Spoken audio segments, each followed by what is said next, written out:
Hello people of the earth and welcome back to QuickSave TV. My name is Mike and today I'd like to tell you about New World, Amazon Games' latest foray into the field of online games. You may have seen largely mediocre reviews on Steam on the release week, but 2 weeks have since passed and I'd like to cover some of the things that I think make this game great, and some things that I feel are rather disappointing. We will of course finish with a conclusion. Should you or should you not buy this game? Let's go! One of the things that really set New World apart from the other MMORPGs and put it in line with the games like EVE Online or Albion Online is its amazing economy. It manages to combine so many cool ideas that work seamlessly together and bring an amazing and diverse gaming experience. The world of the game is separated by territories, influence over which is fought over by 3 in-game factions. These are the brutal Marauders. Welcome to Restless Shore, Marauder. The illustrious Syndicate. I know you mean well, but you Marauders are like a hammer in a sewing kit. And the Righteous Covenant. Without the spark to guide you, you're just another brute with a sword. Each of these factions have companies within themselves, which is just another name for guilds. These companies can in turn conquer and hold these cities, directing their development, creating a powerful base of operations and reaping the city's taxes, which each and every player has to pay. These regions are not only juicy for all the players in terms of their resources and possible taxation for the owners, but are also completely isolated economic zones. This means that there is no faction-wide auction or market. These are specific markets of these specific territories.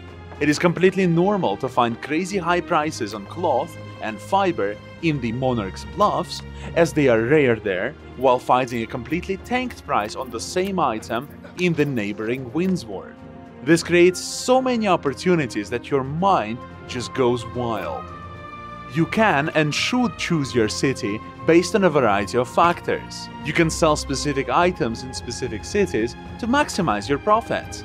You can haul items from one city to another to pocket the difference. You can sell high-level items in high-level zones, while selling lower-level items in newbie zones. So much more things to explore.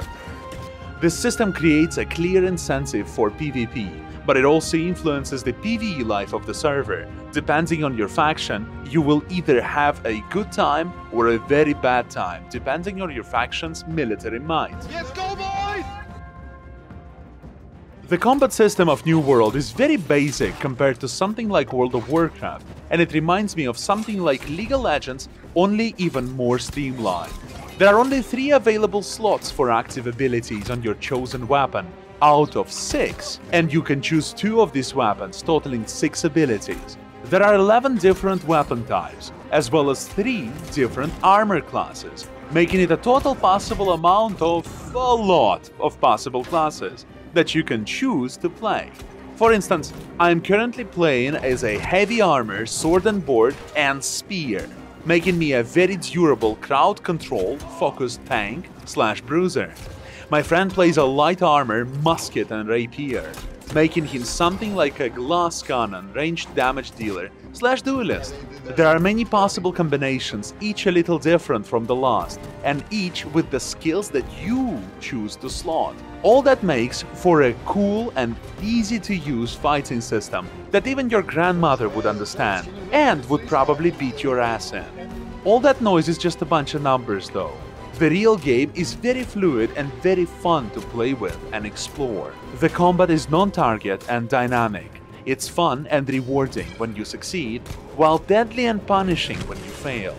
Every ability is easy to tell from one another, making combat more skill-based and dodge-block oriented.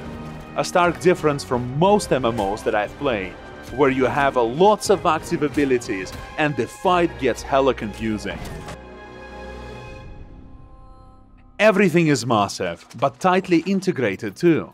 Crafting and economy are 2 intertwined systems. Every single material either remains relevant forever in disciplines like weaponsmithing or armoring, or at least remains used in niche crafting, like in cooking or potion brewing.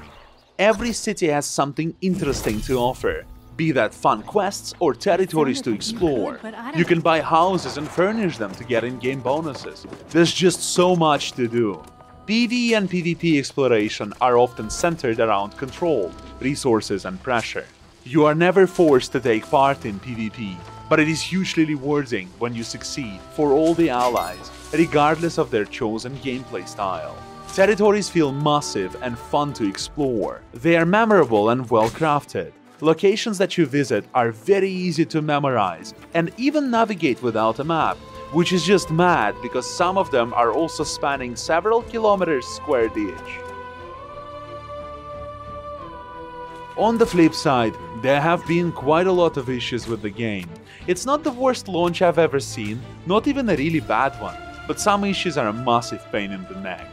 Like for instance, you could spend your evening, some people claim up to 4 hours, waiting to get into the game in a massive 800-player queue.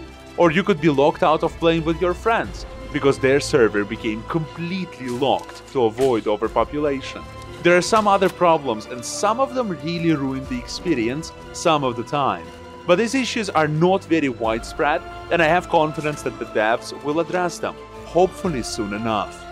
All of this definitely sucks, but I don't think it trumps the good that the game does, and I think it deserves a fair chance. After all, look how many games came out of the gate messy, in a terrible state, but a lot of them came to blossom later on, or at least stopped sucking. State of Decay 2, Fallout 76, No Man's Sky. Should I continue? In conclusion, there's just so much to cover, so many things to talk about, but I leave the exploration to you.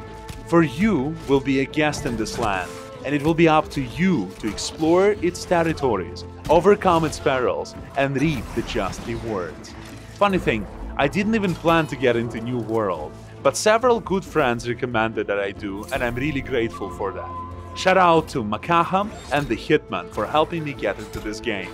I really liked almost everything I saw so far, and I suggest that you also give it a shot. New World is a hell of a fun game, and I am almost sure that you won't regret the time spent in it. Also, in case you ask, nobody paid for this review. My opinions are my own. Thank you so much for watching and listening. Have a fantastic day, and I'll see you soon.